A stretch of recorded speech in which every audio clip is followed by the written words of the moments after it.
नाम अंकुश बिडू एडवोकेट और गढ़ी मोड़ रोहतक का निवासी हूँ मैं। अंकुश, क्या हुआ है आपके साथ? एक फ्रॉड हुआ है, क्या मामला है?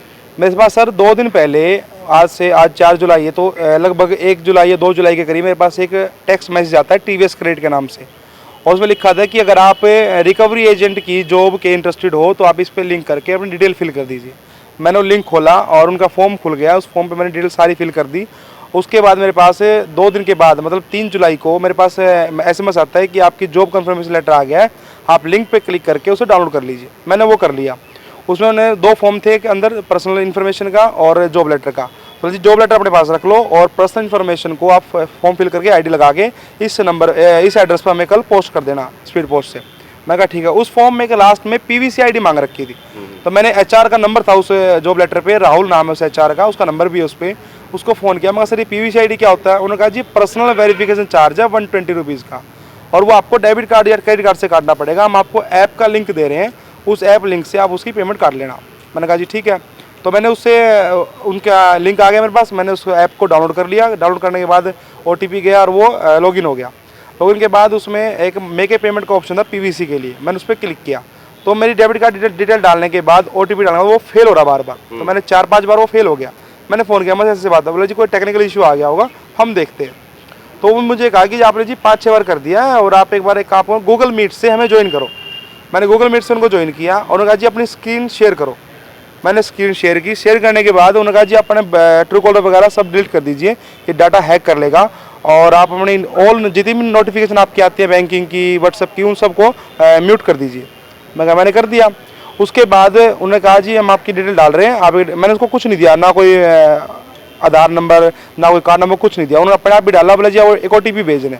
उन्होंने 120 रुपये का OTP भेज दिया, 120 रुपये 36 पैसे OTP दे दिया, वो कट गए। तो मैं देखता हूँ 10 मिनट के बाद एक 64,000 का SMS भी आता है। मैंने उसको फ़ोन किया, मगर सर ये कैसे कट गए? बोला मैं ये देखता हूँ टेक्निकल प्रॉब्लम है। थोड़ी देर बाद उसका फ़ोन मिलना बंद हो गया। फिर मैंने साइबर सेल को कॉल किया। साइबर सेल को कॉल करने के बाद उन्होंने मैंने 1930 पे डिटेल डाली, किस तरह से बात होगी मेरे साथ। उन्होंने मुझे कंप्लेंट नंबर दिया और फिर मेरे पास मैंने रात को दोबारा उसको फ़ोन ट्राई किया तो फ़ोन लग गया। उसने उठाया, बोला तेरे से जो होता हो वो कर लियो, तेरे लोकल अधिकारी पुलिस से मेरी बात करा दे, मैं अपना बात कर लूँ।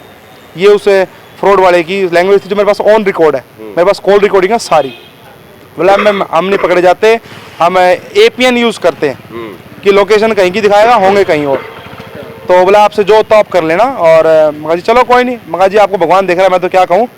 तो मैंने उसको फ़ोन कट कर दिया। आप आज SP साहब को देने मैं SP साहब को देने के लिए आया था। पहले मैं ऑफिस गया, लेकिन ऑफिस SP साहब नहीं मिले। और मैं इसलिए गया था क्योंकि मेरे पास सुबह 8 बजे साइबर सेल SP रोहतक का फ़ोन आता है कि सर आपने कल रात को एक ऑनलाइन फ्रॉड की कंप्लेंट डाली थी, वो हमने आपका, तो उन्होंने मेरे से थाना पूछा। मैंने कहा सर सिटी थाना। तो सिटी थाने के बाद उन्होंने मुझे कहा जी हम आपकी ना कंप्लेंट को सिटी थाने में फॉरवर्ड कर रहे हैं और आप वहाँ जाके लिखित में FIR दर्ज करवा लीजिए। मैंने कहा ठीक है सर। मैं वहाँ गया। वहाँ का साइबर हेल्प डेस्क का इंचार्ज था ASI कुलदीप नैन। मैं उससे मिला, मगर सर ऐसी बात है और मैंने FIR दर्ज करानी है और मुझे बैंक भी जाना। तो बैंक वाले मोस्टली बात है कि वो FIR ही मांगेंगे। तो बोला मेरे पास टाइम नहीं है अभी, जब टाइम होगा मैं आपको बुला लूँगा। मैंने कहा सर आपको टाइम ना हो 5 दिन भी 10 दिन भी, आप मुझे बुलाओगे नहीं 5-10 दिन, तब तक मामला अटका रहे, तब तक हमारा साइबर सेल पता नहीं कितनों को और फ्रॉड कर पाएंगे। चलो मैं तो मेरे साथ हो गया कोई नहीं, लेकिन और तो बच जाएंगे इस चीज़ से। लेकिन उन्होंने मेरी नहीं सुनी। बोले नहीं हमारा कोई अभियान चल रहा है, पता नहीं क्या अभियान चल रहा है, हम भी बिजी हैं, हम आपको 4-5 दिन जैसे फ्री हो जाएंगे ना आपको बुला लेंगे। चलो मैं आ गया वहाँ से। मैं गया बैंक, 10 बजने के बाद मैं बैंक चला गया। बैंक वाले बोले सर FIR कॉपी लाओगे तो हम काम कर पाएंगे। मैंने कहा ठीक है सर। फिर मैं गया SP साहब के ऑफिस। SP साहब वहाँ नहीं मिले। तो उन्होंने कहा कि यहाँ ना ग्रीवेंस में आए हुए हैं जो मंत्री जी आए हुए JP दलाल जी, आप वहाँ जाएँ, आपको वहीं मिल जाएंगे। मैं यहाँ आ गया। मेरे को SP साहब वहीं मिल गए बाई इत्तेफाक से, और मैंने उनको कहा जी ऐसी बात है। SP साहब ने मेरी शिकायत रख भी ली और बोला मैं अभी आप उनसे बात करता हूँ कि ऐसा FIR आपकी दर्ज क्यों नहीं की। उसके बाद मेरे पास SHO सिटी का फ़ोन आता है। मैंने को सारी सूचना बताई। उन्होंने कहा जी क्या आप सुबह आए थे? मगर सर मैं आया था, आपके IO के बात करने का तरीका अलग था, मतलब वो ये था कि इसका काम करना ही नहीं। तो मैंने उनको ये बात बताई जी ऐसी बात है, अगर आप कार्रवाई करते ठीक है, वरना मैं इस से दोबारा मिलूंगा। अभी आप क्या चाहते हो? मैं चाहता हूँ कि मेरे FIR दर्ज करके कार्रवाई की जाए।